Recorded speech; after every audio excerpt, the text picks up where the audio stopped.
Mga kapanggala, naka-receive tayo ng isang message mula sa isang concerned citizen sa isang subdivision, sa isang barangay, malapit lang dito sa ating lugar. Guys, sinanya sa akin yung picture at nang makita kong kaawa-awang nilalang, hindi tayo nag-atubiling puntahan at i-rescue ang kaawa-awang aso. Guys, sa totoo lang siya ay butot balat, hindi na nakakatindig. Sabi ko sa nakakita talian kasi baka lumayas pa at agad-agad tayong sumugod para i-rescue ang kaawa-awang aso. Guys, pagka-rescue sa kanya, dinala ko agad sa veterinaryo, chinek ng veterinaryo, dehydrated talaga yung aso, tinurukan niya, binigyan ng antibiotics at continuous medication. Guys, kaawa-awa talaga ang itsurang asong ito. Kaya continuous ang gamutan natin, pero sabi na ng veterinaryo, pag yan ay hindi nagbago ang sitwasyon niya, 5 days hanggang 1 week wala tayong magagawa kasi talagang dying yung aso. Guys, tawagin natin sa pangalang Saves.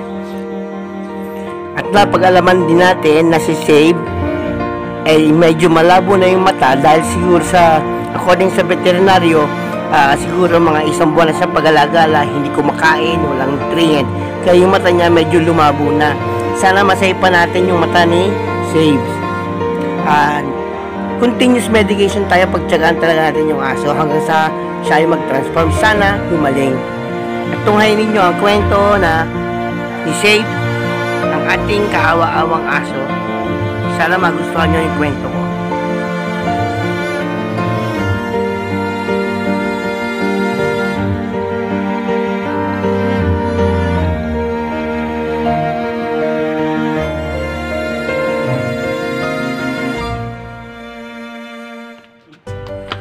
Mga kapanggala, ito na si Save after 2 months ang tiyaga at ating pag-aalaga. Masaya siya sa lirat na niya sa bagong bahay niya. Hi Save! Love you! Guys, niyo naman. And medyo nakakakita na siya kaya tayo ay tuwan-tuwa at naka-rescue tayo at nabuhay yung ating nirescue na aso. Guys, nila si Save ngayon. Masaya na siya kasi may nag-aalaga sa kanya ng lubos at siya'y minamahal ng sobra.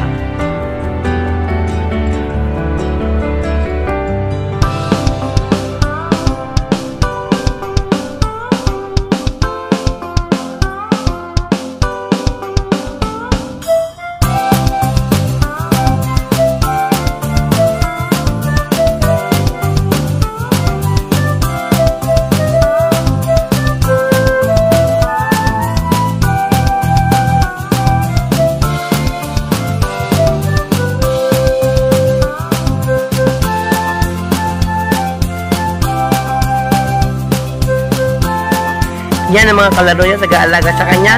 Yan si Kirby, ang ating na-rescue from Tanawan. Yan. Tuwang-tuwang kalaro ni Kirby, Saves.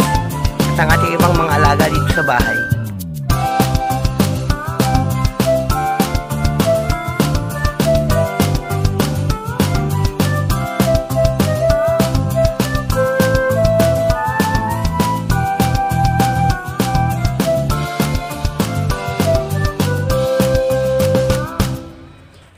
Guys, yung lahi pala ni Save ay isang chihuahua at para siyang hotdog guys, ang haba.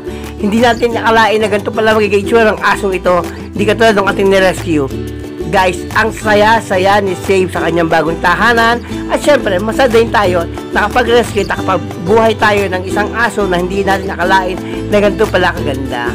Yan guys, from Save and from Biyahe ni Bature, guys, maraming salamat sa inyong pagtangkiling at panonood. Sana nagustuhan nyo ang aming muting kwento ni Save. Bye-bye!